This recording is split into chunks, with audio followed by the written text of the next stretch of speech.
अस्सलाम वालेकुम बेटा। Today's our topic is Ohm's law. आज बेटा हमने ओहम्स लॉ पढ़ना है। क्लास 10th का ये टॉपिक है और बेटा ये चैप्टर है करंट इलेक्ट्रिसिटी। चैप्टर नंबर 14 है। चैप्टर नंबर 14 का ये टॉपिक नंबर है 14.4। 14.4 ओके तो बच्चे आज का हमारा टॉपिक है ओहम्स लॉ। ओहम लॉ क्या होता है बेटा?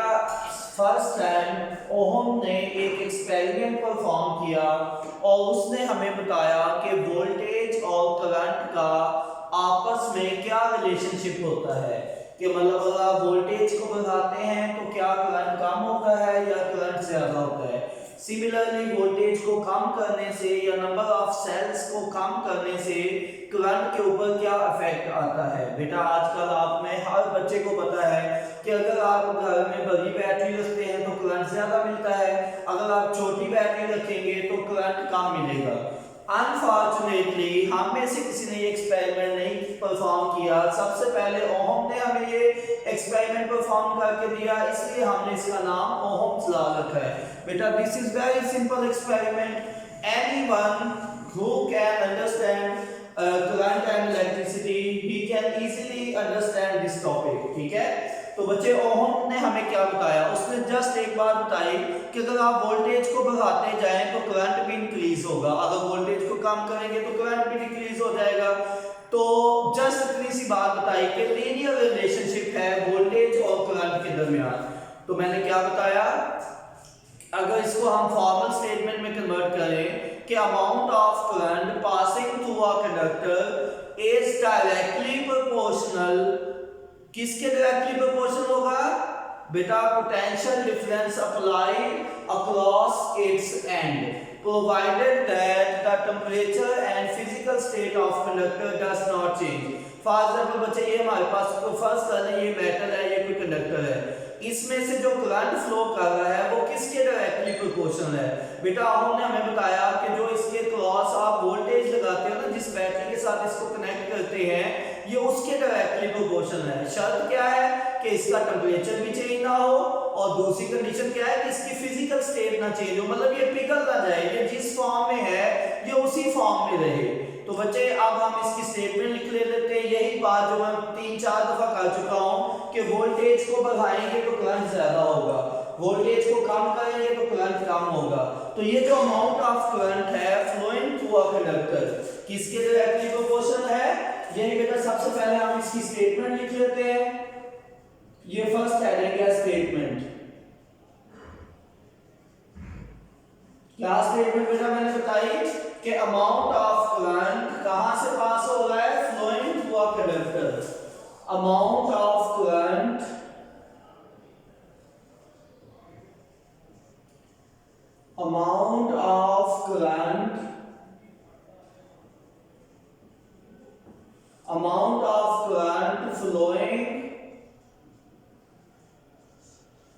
amount of current flowing through a conductor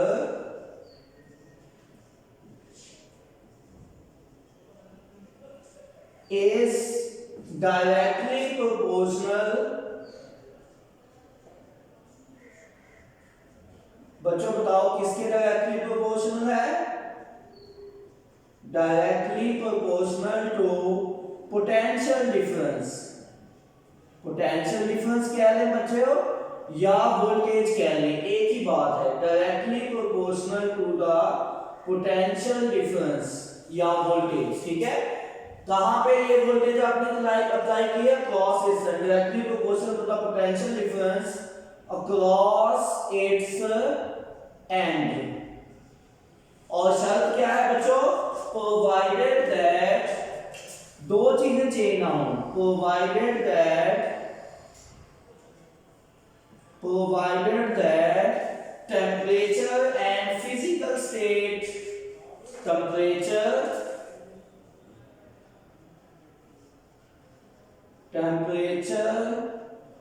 and physical state. किस चीज की बच्चे? फिजिकल स्टेट कंडक्टर की। And physical state of conductor does not change. Physical state of conductor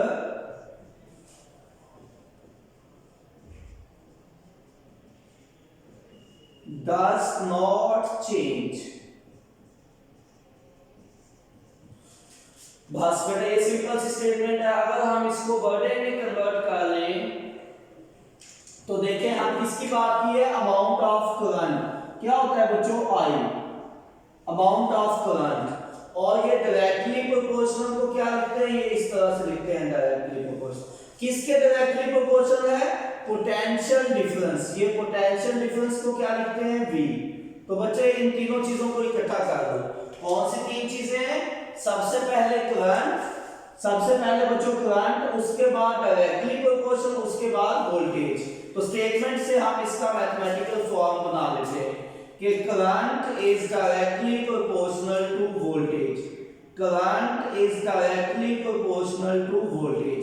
बच्चे आप ऐसे भी लिख सकते हैं, या हम क्या कह सकते हैं कि voltage is directly proportional to, बेटा I is directly proportional to V लिख लें, या V is directly proportional to I लिख लें। एक ही बात है कि voltage is directly proportional to I। मतलब एक चीज के ज्यादा होने से दूसरी चीज भी ज्यादा होगी। और इसकी हेडिंग क्या है बच्चों, इसको मैथमेटिकल फॉर्म कहते हैं।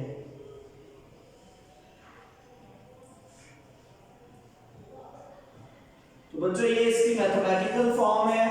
तो बच्चों अगर मैं सेकंड वाले को कंसीडर करूं, सेकंड वाले रिलेशन को, तो यहाँ पे अगर मैं डायरेक्टली प्रोपोर्शनल को खत्म करता हूं तो आप सबको पता है बच्चों दो चीजें आती होती हैं, एक इक्वल का साइन आ जाता है, एक इक्वल का साइन आ जाता है, और दूसरा कांस्टेंट। और यहाँ पे कांस्टेंट बच्चों रेजिस्टेंस है। अगर मैं इसको रीअरेंज करूं तो मैं लिख सकता हूं V is equal to IR। तो ये बेटा हमारा ओहम्स लॉ की इक्वेशन डिराइव हो गई है, जिसके मुताबिक V is equal to IR। बेटा this is called Ohm's law. This is called Ohm's law. तो बच्चों जिसको स्टेटमेंट आती है वो इसकी कैलकुलेशन इजीली कर लेगा। स्टेटमेंट में ये तीनों चीजें हैं कि amount of current I directly proportional किसके, वोल्टेज के। I is directly proportional to voltage. तो ये आ गया बेटा। यहाँ पे अक्सर बच्चे क्वेश्चन पूछते हैं कि सर आपने I is directly proportional to V लिखा था, आपने उसको क्यों इग्नोर कर दिया। तो बच्चे अगर आप उसको फॉलो करेंगे, उसके मुताबिक आप लिख सकते हैं कि V, अगर इसको मैं फॉलो करूं तो I is directly proportional to V, और अगर यहाँ पे मैं डायरेक्टली प्रोपोर्शनल को खत्म करता हूं तो इक्वल का साइन भी आ जाएगा, और साथ रेजिस्टेंस यहाँ पे जो कांस्टेंट आएगा वो 1/R आएगा मल्टीप्लाई बाय V। क्योंकि आप सबको पता है कि करंट और रेजिस्टेंस का आपस में इनवर्स रिलेशन होता है। तो यहाँ पे बेटा अगर आपने I is directly proportional to V लेना है तो ये हमारा कांस्टेंट चेंज हो जाएगा। तो ये दोबारा वही इक्वेशन बन जाती है V is equal to IR। बेटा ये भी आपके पास चॉइस है, अगर कोई बच्चा इस तरीके से करना चाहता है तो वो इसको भी अडॉप्ट कर सकता है। तो बच्चे मैंने बुक को फॉलो किया है, कोशिश करें आप भी मैक्सिमम बुक को फॉलो करें, कोई आप मेथड खुद से ना लिखें, क्योंकि आपको एग्जामिनर के माइंडसेट का नहीं पता। ठीक है बच्चों, तो आपने इसी को फॉलो करना है। ये मैंने आपको इसकी मैथमेटिकल फॉर्म लिख दी है।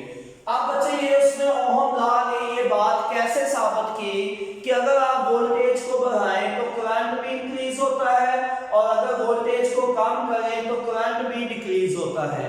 तो बच्चे ओहम्स ने ये बात कैसे साबित की थी, उसके लिए बच्चों ओहम ने एक एक्सपेरिमेंट परफॉर्म किया। वो एक्सपेरिमेंट हम अभी परफॉर्म करेंगे।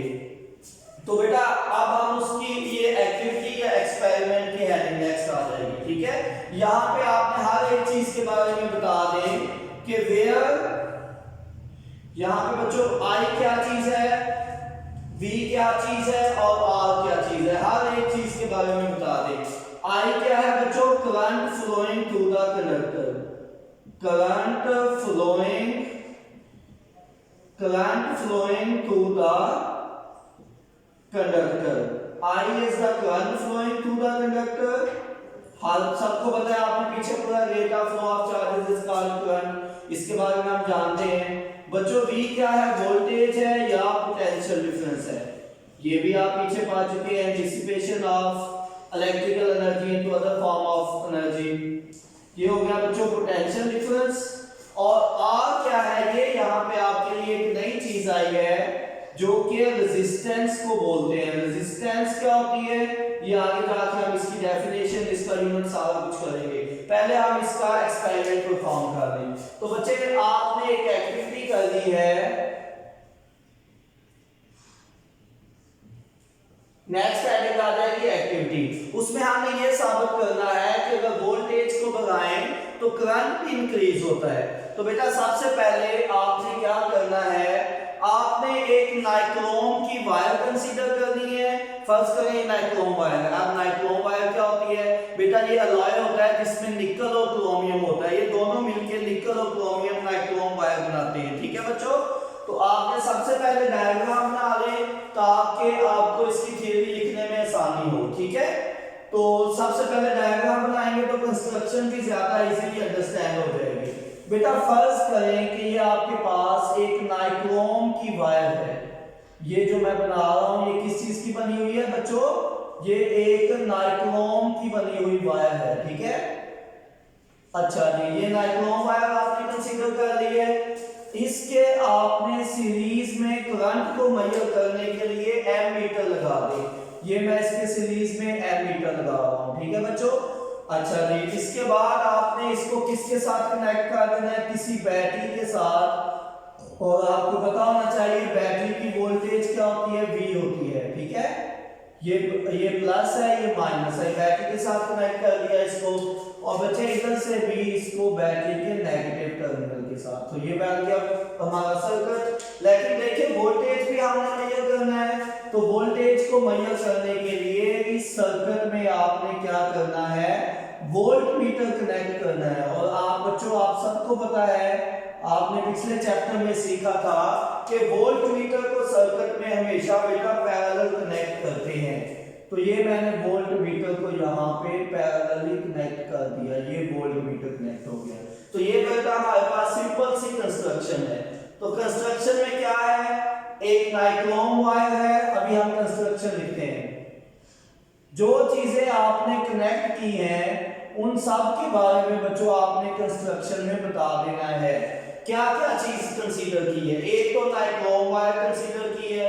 Consider a nichrome wire, consider a nichrome wire, consider a nichrome wire,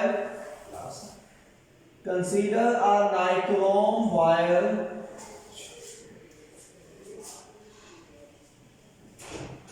उसकी लेंथ कितनी होनी चाहिए, ऑफ लेंथ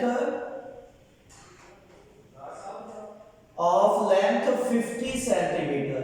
ये ना भी एग्जैक्ट लेंथ बताएं तो कोई मसला नहीं है। Consider a nichrome wire of length 50 centimetre. किसके साथ कनेक्टेड है बेटा, connected with the battery,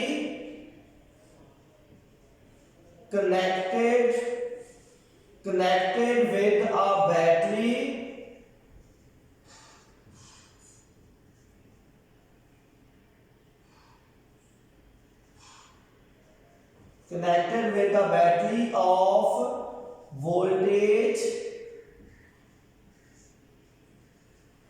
connected with a battery of variable voltage। Voltage भी लिखेंगे बच्चों, आपने कहना है कि वो बैटरी जो है वो वेरिएबल वोल्टेज वाली है।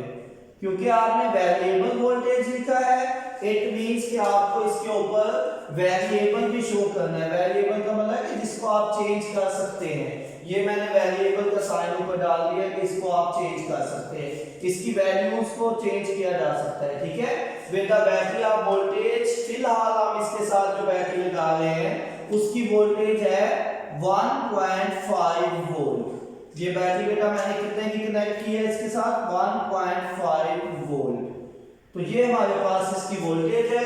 तो ये बेटा मैंने अभी तक नाइक्रोम वायर और बैटरी के बारे में बताया है। नाइक्रोम मैंने बताया कि कि ये अलॉय होता है निकल का और क्रोमियम का, दोनों को मिलके। अब देखिए सिंपल सी बात है, मैंने कहा कि consider a nichrome wire connected with the battery of variable voltage, कितनी वोल्टेज है 1.5 वोल्ट। अब आपने किसके बारे में बताना है, देखो क्या लगाया आपने एक एमीटर लगाया, एक वोल्टमीटर लगाया। तो पहले मैं बच्चों एमीटर के बारे में बता देता हूं कि वो सर्किट में मैंने कैसे लगाया है और वो क्यों लगाया है एमीटर। तो बेटा एमीटर सर्किट में कैसे लगाया है, ammeter is connected in series में लगाया है। एमीटर इज कनेक्टेड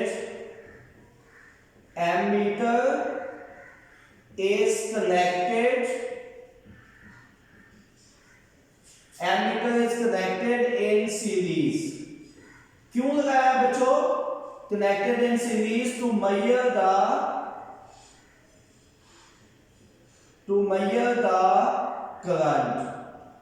करंट को मेजर करने के लिए लगाया। ठीक है बच्चों, क्योंकि बताया हमें दो ही चीजें हैं, एक करंट है और दूसरी वोल्टेज है। आप ठीक है एमीटर के बारे में आपने बता दिया।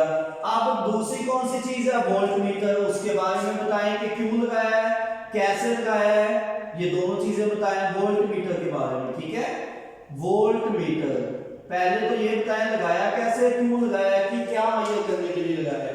बेटा आप सबको पता है वोल्टमीटर वोल्टेज मेजर करने के लिए लगाते हैं। वोल्टमीटर इज कनेक्टेड, बिल्कुल उसी तरह वोल्टमीटर इज कनेक्टेड। हर बच्चे को पता होना चाहिए कि वोल्टमीटर हमेशा पैरेलल लगाते हैं। यहां पे लिखा था इन सीरीज, आप क्या लिखेंगे इन पैरेलल। वहां पे आपने सीरीज में लगाया था, लेकिन वोल्टमीटर सर्किट में पैरेलल लगता है। Voltmeter is connected in parallel to measure voltage. आप बच्चों वोल्टेज भी लिख सकते हैं, पोटेंशियल डिफरेंस भी लिख सकते हैं। ठीक है, तो एमीटर का भी बता दिया, वोल्टमीटर का भी बता दिया, दोनों के काम भी बता दिए। एमीटर किस लिए लगाते हैं बच्चे, टू मेजर द करंट, और वोल्टमीटर किस लिए लगाते हैं, टू मेजर द वोल्टेज। तो ये दोनों चीजों के बारे में हमने इसमें बता चुके हैं। ठीक है बच्चों, तो इसके बाद आपको चाहिए दोनों की रीडिंग्स। तो बेटा आपको अब आपने 3 स्टेप में ये बात कंप्लीट करनी है कि हमारे पास क्या है, हमारे पास वोल्टेज और करंट को मेजर करने के लिए रीडिंग्स चाहिए। पहला स्टेप ये है। दूसरा स्टेप बच्चों क्या होगा, दूसरा स्टेप ये है कि आप उसमें वोल्टेज के नंबर ऑफ सेल्स को चेंज करते जाएं वोल्टेज को बढ़ाने के लिए। और तीसरा स्टेप क्या है बच्चों, उसका आप ग्राफ बना लें। ठीक है, तो सबसे पहले आपने क्या करना है, एक्सप्लेनेशन में आपने कहना है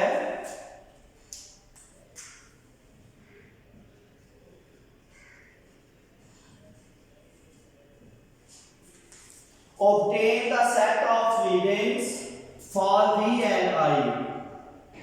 Step 1.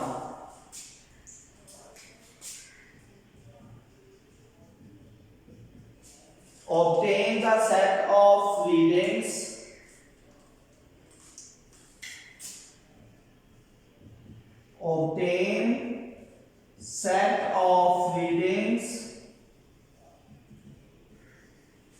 obtain set of reading किसके लिए, for V and I। बेटा V से मुराद है वोल्टेज और I से मुराद है करंट। तो obtain set of readings for V and I by increasing, क्या चेंज करने से बच्चों, क्योंकि सेट ऑफ रीडिंग लेना ना, तो क्या चीज चेंज करोगे, by increasing number of cells, by increasing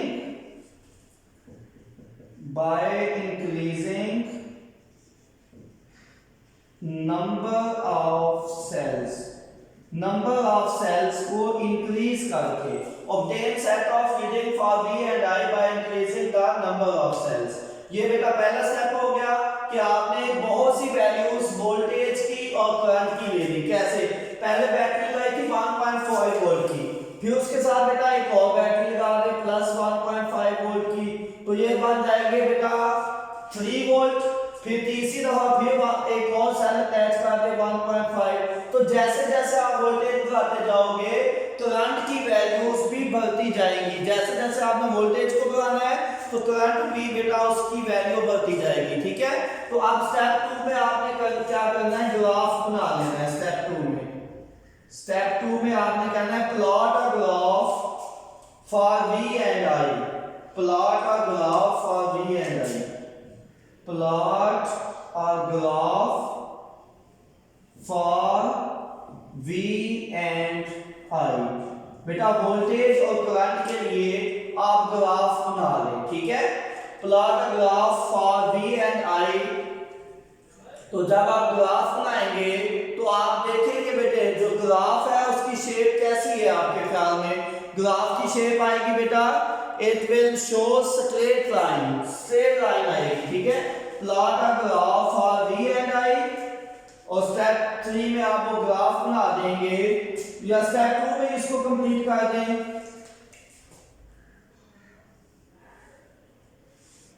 बेटा ऊपर y एक्सिस पे आप वोल्टेज लेंगे और x एक्सिस पे करंट लेंगे। आप देखेंगे जैसे जैसे वोल्टेज इंक्रीज करती है करंट भी इंक्रीज करता रहेगा और आपका ग्राफ ऐसे स्ट्रेट लाइन आएगा, ठीक है। तो आपने कहना है this graph is can be explained with the help of Ohm's law, ठीक है। तो the graph shows the straight line, graph shows the straight line, graph shows the straight line. ये बड़ी इंपॉर्टेंट लाइन है स्ट्रेट लाइन। क्यों straight line? अगर वो straight line नहीं होगी तो समझो वो ओहम्स लॉ को भी नहीं करता। बेटा ग्राफ शोज स्ट्रेट लाइन, अच्छा कैन बी एक्सप्लेन, किसकी मदद से एक्सप्लेन किया जा सकता है इसको? Can be explain by Ohm's law. Ohm's law है क्या कि वोल्टेज बढ़ाते जाओगे करंट भी बढ़ता जाएगा। ये सिंपल सी ओहम की स्टेटमेंट है, तो it can be explain with the help of Ohm's law.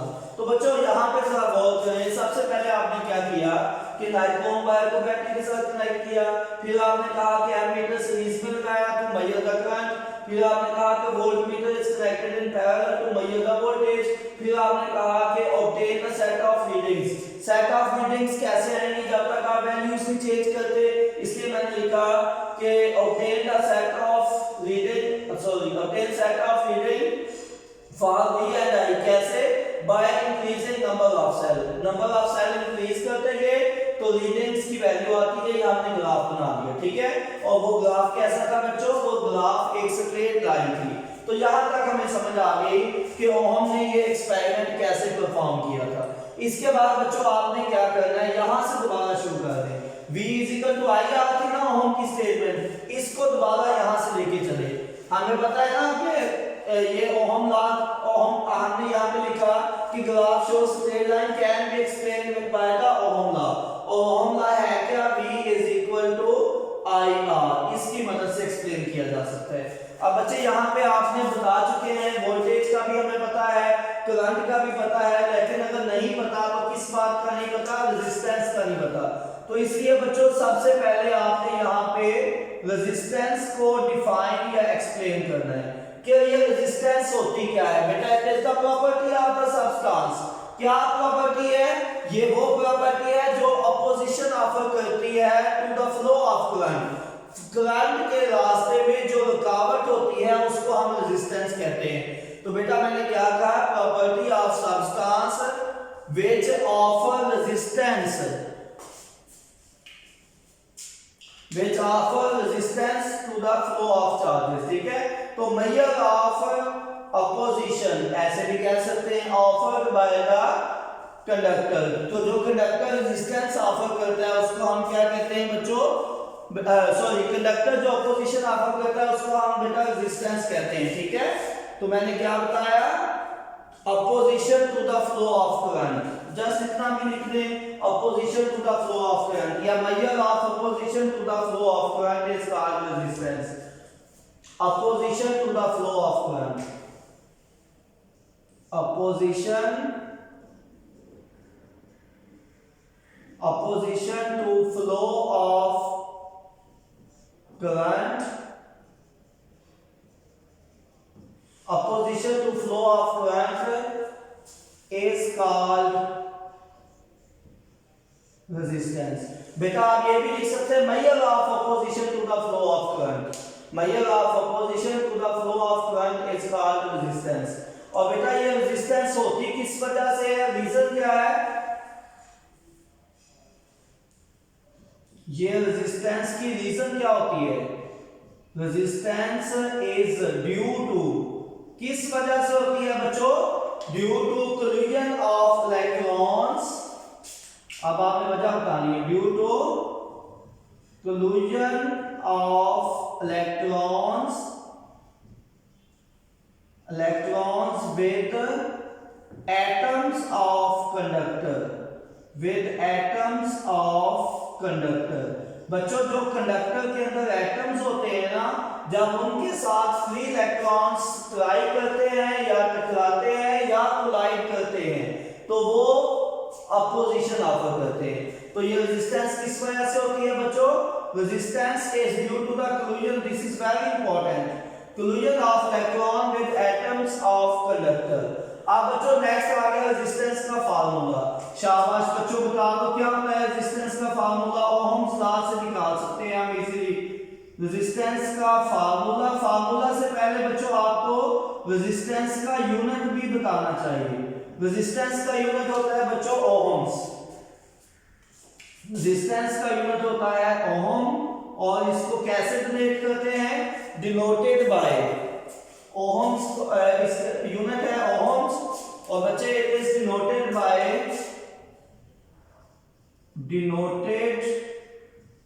Denoted by ohms की सिंबल भी आप बच्चे को बनानी आनी चाहिए, इस तरह से आपने बनानी, ठीक है, डिनोटेड बाय ओहम। अब आप इसका बच्चों फार्मूला लिखेंगे कि रेजिस्टेंस का फार्मूला, इसी तरह आपने बच्चों पेपर में हेडिंग्स लिखनी है, फिर कोई आपके नंबर नहीं काटेगा, ठीक है।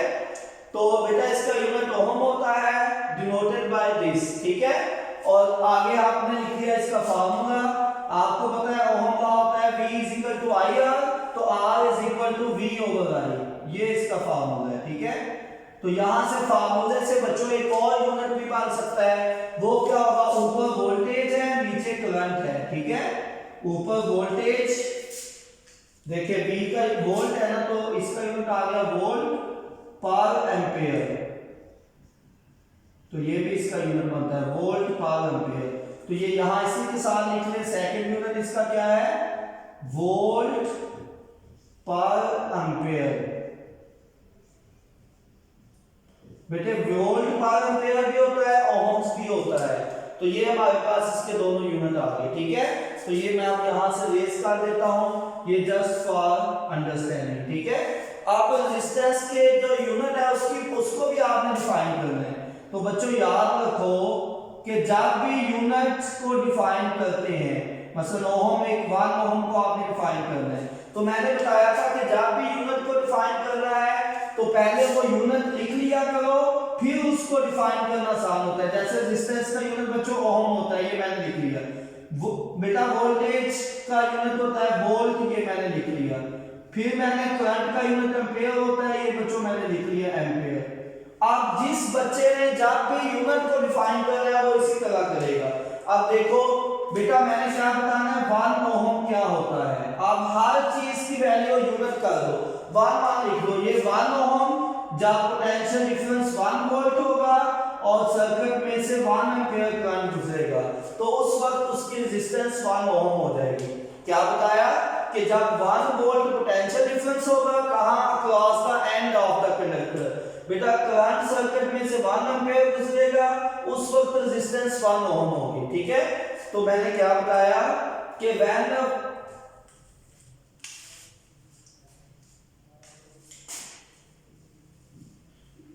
वोल्टेज क्या होगी? 1 वोल्ट, कहां पे होगी? Cross the end of the conductor. When the potential difference या when the voltage is 1 volt, कहां पे? Cross the end of the conductor, ठीक है।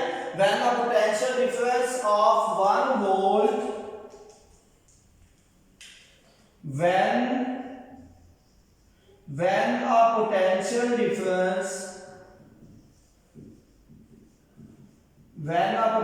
difference कितना अप्लाई करना है 1 volt when the potential difference of 1 volt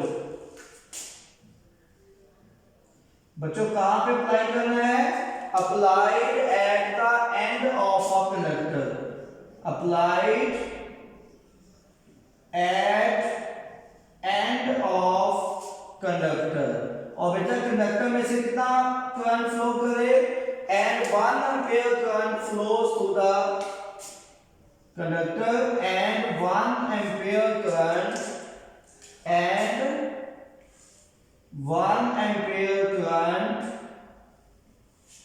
passing through the conductor 1 ampere current passing through the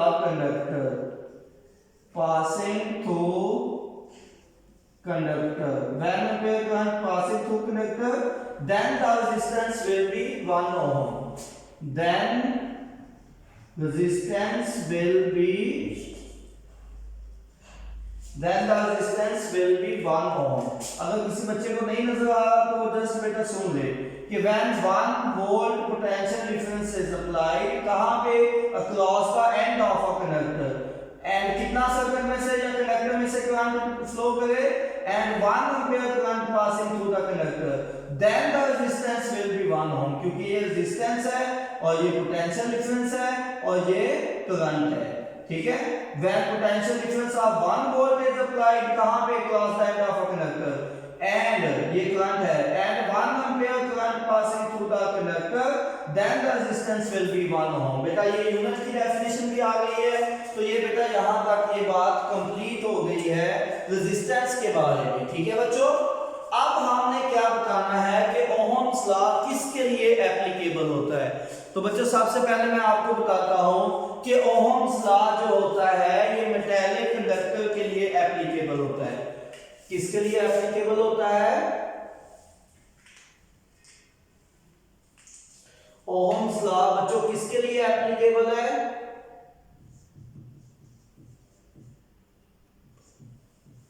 metallic conductor अभी तो आपको ये बात बड़ी सिंपल सी लग रही है कि सर ये क्यों बता रहे हैं कि मेटालिक कंडक्टर के लिए होता है बच्चों जब पेपर में एमसीक्यूज आता है वहां पे बच्चा कंफ्यूज हो जाता है वहां ऑप्शन होगा कि Ohm's law is applicable for example आपको भी बताएं वहां पे लिखा होगा बच्चों कि गैस के लिए एप्लीकेबल है बीटा ऑप्शन में होगा लिक्विड के लिए होगा सी में होगा लिक्विड मेटालिक के लिए होगा डी में होगा मेटालिक कंडक्टर के लिए होगा तो ये आपको समझने के लिए आसानी होगा मसला आ जाता है लिक्विड कंडक्टर आ जाए तो आप अक्सर बच्चे लिक्विड कंडक्टर लगा देते हैं तो ये किसके लिए होता है मेटालिक कंडक्टर के लिए ओहम्स लॉ बच्चों आपके लिए एप्लीकेबल होता है ठीक है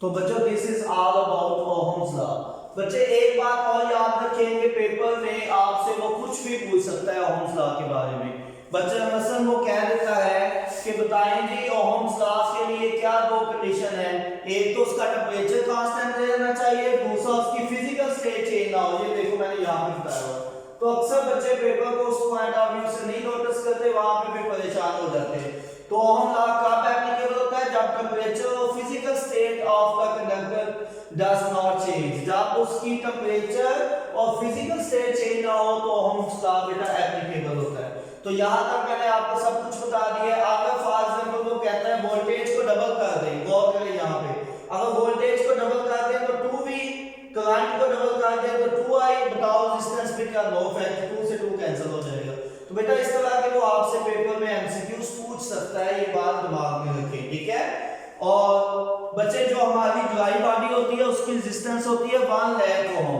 और बच्चे अगर 12 वोल्ट की बैटरी अटैच की जाए तो हमारी बॉडी में से कितना करंट पास करेगा और अगर आप क्या करें कि आपकी वेट बॉडी हो उसको 12 वोल्ट से कनेक्ट करें तो कितने करंट दोनों में ओहम्स लॉ बेटा आप लगाएंगे I टू वी होगा।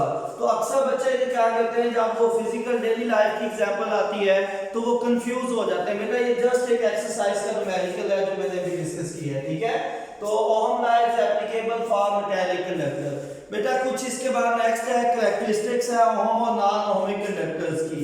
तो कैरेक्टरिस्टिक्स एक तो मैं ओहमिक कंडक्टर लिख लेता हूं, दूसरी तरफ नॉन ओहमिक। ओहमिक कंडक्टर कौन से होते हैं, ओहमिक कंडक्टर, और दूसरी तरफ है बच्चों non ohmic conductor. Non ohmic conductor.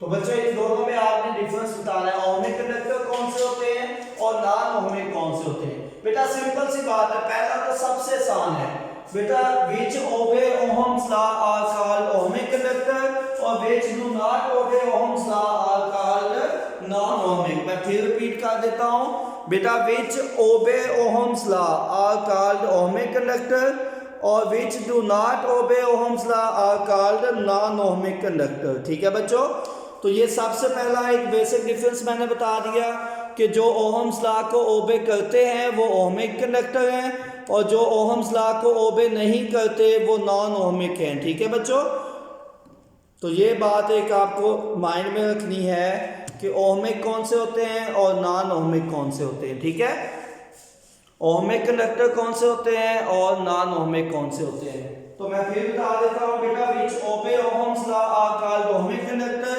which do not obey Ohm's law are called non ohmic। ठीक है, which पहला डिफरेंस मैंने बता दिया कि which obey Ohm's law, obey Ohm's law, और इसमें आप क्या लिखेंगे, do not obey Ohm's law, do not obey Ohm's law। तो बेटा ये दोनों में एक डिफरेंस हो गया। ठीक है, इसके बाद ये क्या बेटा, एक ये हो गया obey Ohm's law which do not obey Ohm's law are called। अच्छा बेटा दूसरा डिफरेंस क्या है, materials having resistance that change with voltage or current। वो कौन सा होगा, materials having resistance, बताएं शाबाश, which change with voltage and current। किधर आएगा वो बेटा, वो नॉन ओहमिक में आएगा। materials having resistance, materials having resistance which changes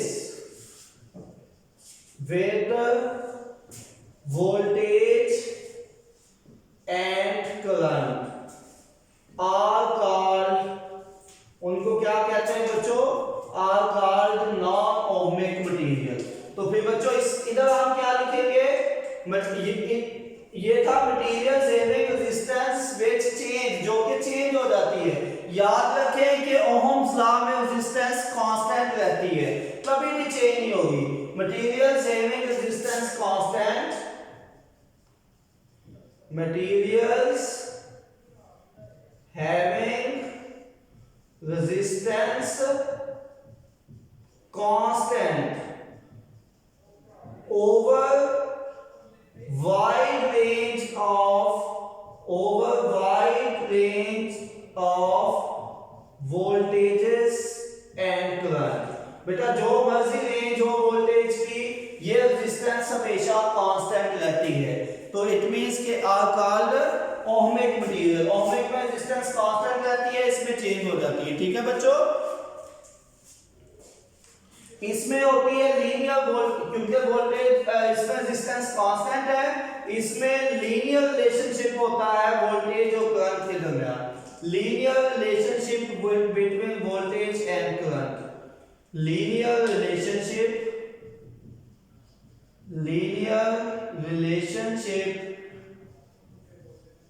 between voltage and current. बच्चे लीनियर रिलेशनशिप का क्या मतलब है कि एक चीज जितनी इंक्रीज करोगे दूसरी भी सेम अमाउंट में ज्यादा होगी। ऐसा नहीं है कि वोल्टेज कम बढ़ाओ तो करंट ज्यादा बढ़ जाएगा, ऐसा भी नहीं है। जितनी वोल्टेज इंक्रीज करोगे उतना ही करंट इंक्रीज करेगा। ये लीनियर रिलेशनशिप होता है, तो इसमें बच्चों नॉन लीनियर रिलेशनशिप होता है। नॉन लीनियर रिलेशनशिप किसके दरमियान बच्चों? Between voltage and current, non linear relationship होता है। तो बच्चे नेक्स्ट पॉइंट है दोनों का ग्राफ। बेटा इसका जो ग्राफ होता है, इसका ग्राफ होता है बच्चों स्ट्रेट लाइन। इसका ग्राफ होता है स्ट्रेट लाइन, जबकि ये ग्राफ बच्चों कर्व्ड होता है। मतलब इसमें कर्व कह लो या स्टीपर कह लो, ठीक है। अब इन दोनों की मैं शेप भी बना देता हूं। देखिए इसका ग्राफ होता है ऐसे स्ट्रेट लाइन में, बिल्कुल ऐसे, लेकिन इसमें ग्राफ बेटा कभी भी स्ट्रेट लाइन नहीं होगा। ये तीसरा पॉइंट था और ये चौथा पॉइंट है। बेटा इसका ग्राफ कभी भी स्ट्रेट लाइन नहीं होता। इसका ग्राफ ऊपर की तरफ भी जा सकता है कर्व, और ऐसे ऊपर भी जा सकता है बच्चों, नीचे भी जा सकता है, किसी भी तरह का हो सकता है। अब बेटा लेकिन वो स्ट्रेट नहीं होगा। पांचवा पॉइंट क्या है? पांचवा पॉइंट बच्चों बताओ दोनों की एग्जांपल। इसमें कौन सी एग्जांपल है? मेटल्स। मेटल्स बेटा ओहम्स लॉ को ओबे करती हैं। जितनी भी मेटल्स हैं वो ओहम्स लॉ को ओबे करती हैं। और इसको कौन ओबे करता है बच्चों? इसको नॉन मेटल्स के अलावा इसकी एग्जांपल है फिलामेंट लैंप, फिलामेंट लैंप और थर्मिस्टर वगैरह।